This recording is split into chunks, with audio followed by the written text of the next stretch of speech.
What is up everyone, my name is SnowKid and welcome to another video and a new series of guides I'll be doing on my channel. The first guide I'm going to do is for Lu Bu. Let's begin.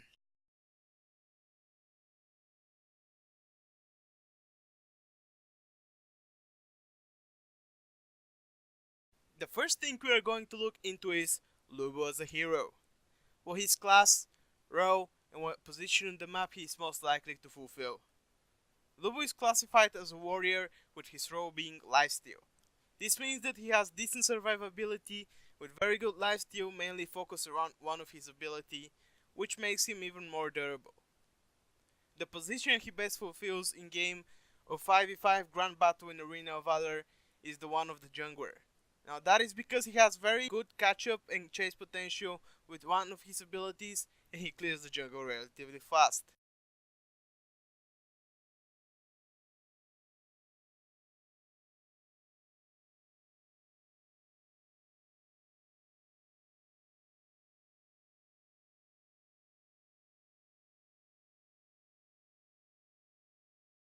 Now, let's move on to abilities, and this will hopefully let you understand further the stuff I said about his role and position. I talked about him having a great chance potential, well this is mainly down to his first ability, Red Stallion, which allows him to dash up to 3 times, with the third one being a knock-up on everybody he hits with it. Crowd control, or stuns, knock-ups, roots, etc. are very important for the jungler, so he can set up a gank, allowing his teammates to catch up to him and deal damage as well. His second ability is his main damaging ability, combined with his passive which reduces the cooldown of Impale by 1 second whenever Lu Bu hits an enemy with an ability or basic attack.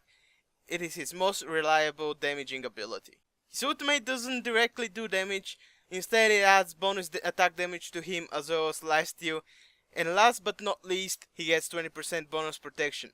This is the ability you'd want to use in every fight, and since it has a decently low cooldown, you're allowed to do that. You can easily outrate a lot of heroes by activating it when you've taken a bit of damage and then just basic attacking them, and you win because you have more lifesteal and also you gain the bonus attack damage and protection.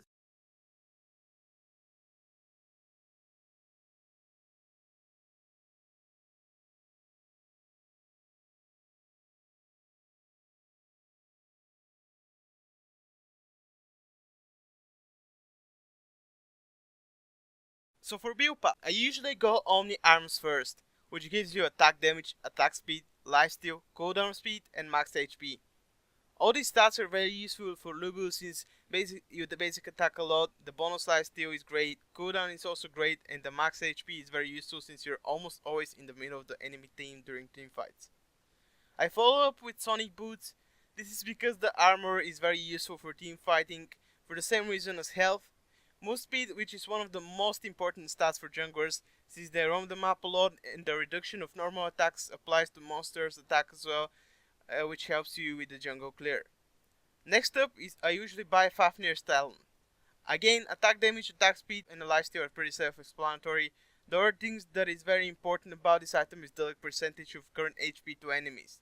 That of course allows you to finish off enemies quicker and move on to the next one while you still have your ult active. Then I usually pick up Spear of Longinus. Attack damage, cooldown speed, and armor are all pretty useful as I said before. What's even better is the unique passive Shatter. Till now we have a lot of damage to squishies, but the big tanks are harder to burst down. Therefore we'd like to pick up this item to be able to shred their armor since Lu Bu deals attack damage. Then I go for Hyoga's Edge. Armor and the max HP as well as magic defense have great impact on your team fighting since they help you survive longer. But what really sells the item is the enhanced ability to chase down people with you gaining movement speed and them losing movement speed when you attack them. Last but definitely not least, I pick up Ancestral Glory, which allows me to survive longer in fights as well as when I eventually get killed I can respawn, lifesteal up, and turn the fight if it's going badly. In my opinion, Ancestral Glory is a very useful item for almost every role in the game. As for talents, you wanna go for Punish if you're jungling and Sprint if you're not.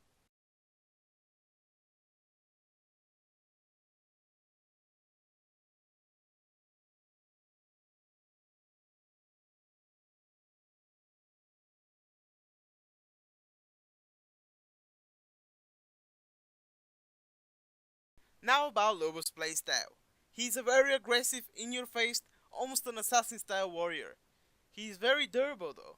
With his lifesteal and protections, he is able to withstand a lot of damage, and if he is ahead, he can outsustain the enemy pretty effectively, allowing him to stay at high HP.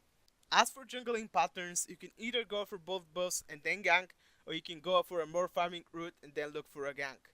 You can gank very effectively using your red stallion or your first ability to catch up to anybody and deal massive damage with your basic attacks as well as your impale.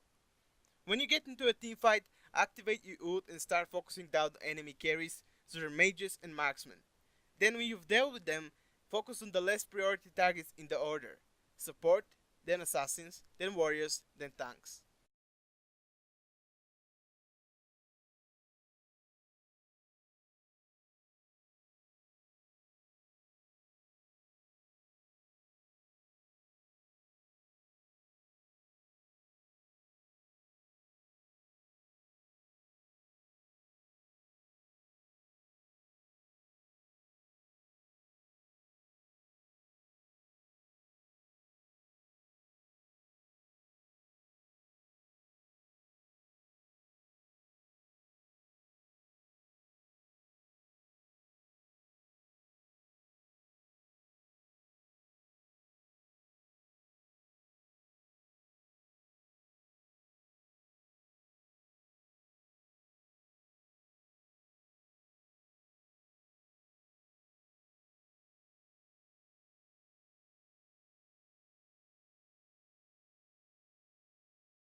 That's all folks. Thank you so much for watching this video. Don't forget to smash the like button if you enjoyed and want to see more guides, and subscribe as well. Follow my social media accounts if you can't get enough of me. Click on the link to the left to watch my previous video. Click on the link to the right to watch a random fun video of mine, and click in the middle to subscribe. Peace.